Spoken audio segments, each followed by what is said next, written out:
Cobra Vitamin C, lakas ang proteksyon. Cobra, the #1 energy drink.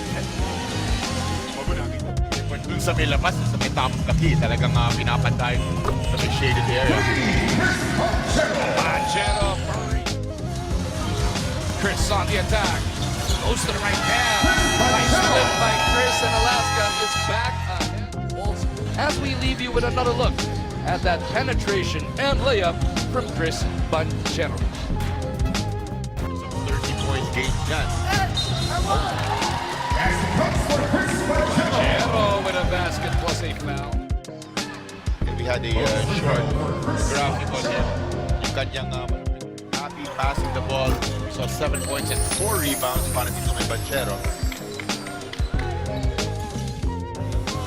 Parang it has a nice ring to it, Marco. Nice passing. Speaking of nice drinks, but been that time here in Antibolas. Banchero gets away! What a move para dito kay Chris! Can you say Francis? He saw the possession nila. Banchero gets the basket and will shoot the line for a bonus free throw. Nico Salva, Coach Norman sending him in kagad.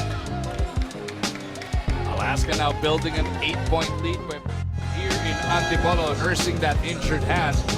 Pero parang 80% of him is way better than a lot of other guys because he has really worked to Banchero. Chris on the move. We'll be back at the line. Again, if you look at yung kanyang mga kamay, yung kanyang kaliwa, merong tama dyan. Mabuti na lang, it's not that shooting hand. 5 to shoot. Chris trying to shake off Quinto. Coach Alex, as we take another look at that sweet move from Banchero from moments. Mark Jackson was saying about Clay Thompson every night. He's an every night player. Every night. Part ka na ng scouting report sa susunod na laro mo, di ba? So, yun. Mag-aaralan ka. He takes care of that one. 19. Banchero again! How about now? Daniels with a big. Banchero in some space and scoops it over there. Nakita mo yung explosive na step.